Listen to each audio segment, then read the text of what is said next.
দোয়া কত পাওয়ারফুল হয় শুনুন।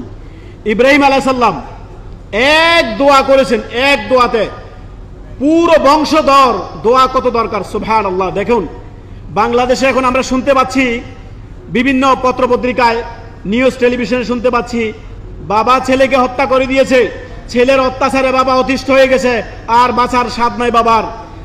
মেয়ে বাবাকে হত্যা করে দিচ্ছে, ছেলে বাবাকে হত্যা করে দিচ্ছে, ছেলে খারাপ হয়ে যাচ্ছে, মেয়ে খারাপ হয়ে যাচ্ছে, এমন কথা আমরা শুনি না? সুবহানাল্লাহ। অথচ আমরা ইসলামের ধার ধারি না, ইসলামের পরোয়াই করি না। আল্লাহ কি বললো, তার রাসূল কি বললো সাল্লাল্লাহু আলাইহি সাল্লাম, কোনো পরোয়া করি না। নিজেদের পরিবারগুলোতে আমরা ইসলামের কোনো বাস্তবায়ন আমাদের মধ্যে নাই। আমরা রাষ্ট্রে দিন কায়েম নিয়ে আমরা ব্যস্ত আছি, নিজেদের ঘরে দিন কায়েমের কোনো খবর নাই আমাদের। অথচ আল্লাহ তাআলা বলেন, ওমা খালাকতুল জিন্না ওয়াল ইনসা ইল্লা লিয়াবুদুন, আমি সৃষ্টি করেছি মানুষ এবং জিনকে আমার দাসত্বের জন্য। আল্লাহ তাআলা সূরা জারিয়াতে বলেন যে ইয়া আইয়ুহাল্লাযীনা আমানু কু আনফুসাকুম ওয়া আহলিকুম নারা ওয়াকুদুহান নাস ওয়াল হিজারা, হে মানুষ তুমি নিজে এবং নিজের পরিবারকে জাহান্নামের আগুন থেকে আগে বাঁচাও, আগে নিজে, তারপরে নিজের পরিবারকে জাহান্নামের আগুন থেকে বাঁচাও। যেই জাহান্নামের ইন্ধন হবে মানুষ এবং কি পাথর, জাহান্নামের জ্বালানি হবে মানুষ এবং কি পাথর। অত্যন্ত সতর্ক, সাবধান।